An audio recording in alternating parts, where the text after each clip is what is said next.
A single person can make 3 to 4 searches a day. And whenever that happens, a certain part of a browser gets updated again and again and again. This is what you call the history. And every time a search is made, an entry in the History tab is also created. But how did history effectively do what it's asked to do, and why does it functions like the way it is?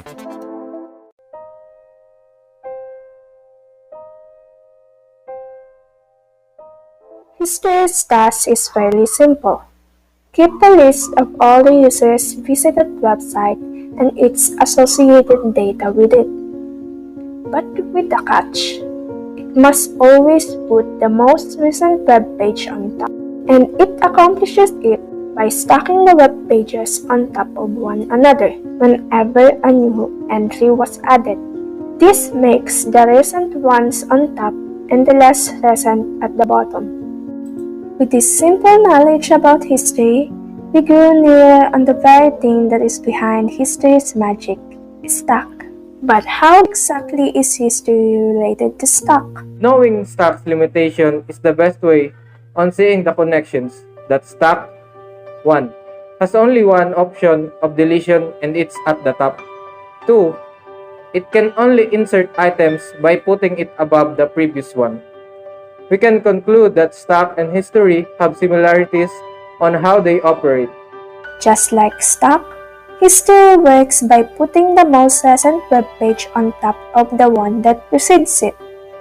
But how about the other operations, like deleting, searching, and viewing of items? Let's start with deletion. Deletion of specific web pages kind of defies the laws of stock, because it can do this and this. So, how come it is still considered as a stock? Here are some sample web pages along with the time and day it was created. But for the sake of simplicity, we gave them basic names, so to be able to perform deletion, we'll need another sparse list.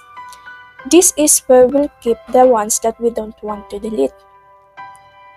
And let's say that we want to delete E, D, and day. So we're gonna start at the top of our current stock.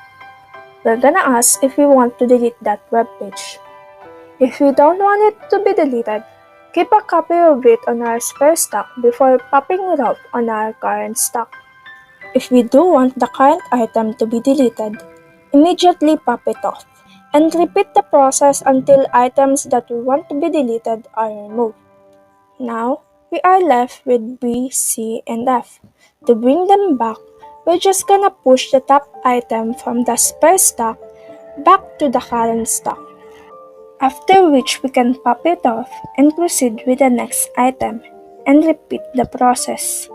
Now, we successfully perform deletion. This only applies on deletion that is keeping some items above another deletion. But if not, like this one, we can just proceed with deleting without using our spare stock and without affecting the items below. Another one is searching. A particular aspect in the searching feature is that it is still sorted by date, chronologically descending just like before. So, can we recreate that using stock? In the searching feature, what happens is that it shows the web pages that contains the characters entered on the search query. And to show that, instead of starting at the top, we're gonna start at the bottom. And also, it uses a spare stock on which items are pushed when they satisfy the rules. And then, the process moves in an upward manner. After it's done with all the items, it presents all the web pages along with its metadata. Lastly, we have the view operations. Browsers nowadays automatically let you view all the web page on your history. We can also achieve that encoding by printing the whole list like this. And that is the reason why stock play a crucial role in our modern day browser. Because of it, many of its stories function work effectively the way it should be. At the end of the day, It is amazing to learn that a simple process, inspired by the stacking of blocks on top of one another, became the very basic unit of one of the main features of many browsers nowadays. Only gets to show how complex operation can be accomplished by using simple idea that curved up to become what it is right now.